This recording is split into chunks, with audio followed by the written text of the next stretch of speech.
20 વર્ષથી ભારતીય જનતા પાર્ટીનું શાસન હોય, નગરપાલિકા એમની હોય, તાલુકા પંચાયત, જિલ્લા પંચાયત એમની હોય, તો આજે તમે આ નગરપાલિકાના જ રસ્તા જુઓ.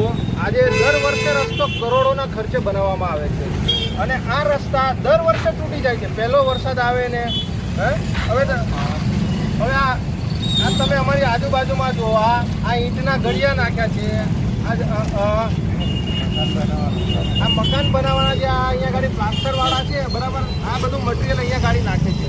તો શું જે વેસ્ટેડ માલ છે એને ખરેખર અહીંયા ગાડી જરૂર છે કે ડામરવાળા રસ્તાની જરૂર છે?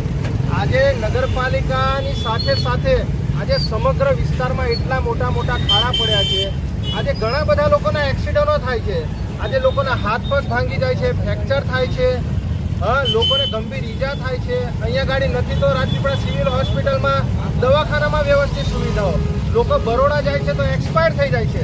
તો આ ભારતીય જનતા પાર્ટીના નેતાઓ જે નગરપાલિકામાં બેઠા છે, જે તાલુકા પંચાયત, જે જિલ્લા પંચાયતમાં શાસન કરે છે, જે આજે ધારાસભ્ય, સાંસદ સભ્ય, ગુજરાતમાં એમની સરકાર છે, કેન્દ્રમાં એમની સરકાર છે, પણ તેમ છતાં આજે હમણાં ખબર જ નથી પડતી કે રસ્તામાં ખાડો છે કે ખાડામાં રસ્તો છે, એ જ ખબર નથી પડતી. આજે દેશના વડાપ્રધાન કાલે નરેન્દ્ર મોદી સાહેબ અમદાવાદમાં આવ્યા હતા, ત્યાં ગાડી રાતોરાત રસ્તા બની જાય છે. આ પ્રજા અહીંયા ગાડી માચીસથી લઈને એક જહાજ લઈ ત્યાં સુધી એ લોકો ટેક્સ ભરે છે. અને દર વર્ષે તમે આખા ગુજરાતના કોઈ પણ રસ્તા જુઓ, દરેક જગ્યાએ એટલા મોટા મોટા ખાડા પડેલા છે, લોકોના એટલા મોટા અકસ્માતો થાય છે કે ના પૂછો વાત.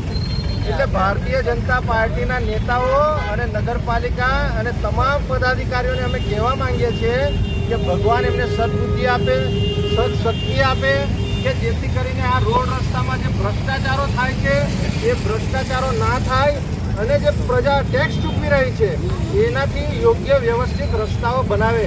નહીં કે ફક્ત દેશના વડાપ્રધાન નરેન્દ્ર મોદી આવે તો ચાલુ વરસાદમાં ત્યાં ગાડી રસ્તાઓ બની જાય. અહીંયા ગાડી હમણાં ગણપતિનો તહેવાર છે, હમણાં આજે આ ઈંટોના ગળિયા નાખ્યા છે, 2 દિવસમાં ઉખડી જશે વરસાદ પડશે તો પછી પાછી તે પરિસ્થિતિ આવશે. ખાડા પૂરે છે વારંવાર ને પછી ખાડા પડી જાય છે, એ બાબતે પૈસાનો વિભાગ છે જે રસ્તો બનાવવામાં આવે છે આ નગરપાલિકામાં અમે જોઈ રહ્યા છીએ. અને જે રાજપીપળાથી ગરડેશ્વરને જોડતો રસ્તો છે, જે તિલકવાડાથી બરોડા જાય છે, આ બાજુ રાજપીપળાથી અંકલેશ્વરને જોડતો રસ્તો છે, રાજપીપળાથી બદામ રહીને એ ડભોઈ રસ્તો છે. આજે દરેક રસ્તાઓ એટલા બધા ખરાબ છે. આજે તમે આ બાજુ ડેડિયાપાડા જતા રહો, તો દર વર્ષે તમે રસ્તો બનાવો છો, તો એવા તો કેવા રસ્તા બનાવો છો? આ પ્રજાના ટેક્સનો ખુલ્લેઆમ અહીંયા આગળ ભ્રષ્ટાચાર થઈ રહ્યો છે, અહીંયા સ્પષ્ટપણે દેખાઈ રહ્યો છે.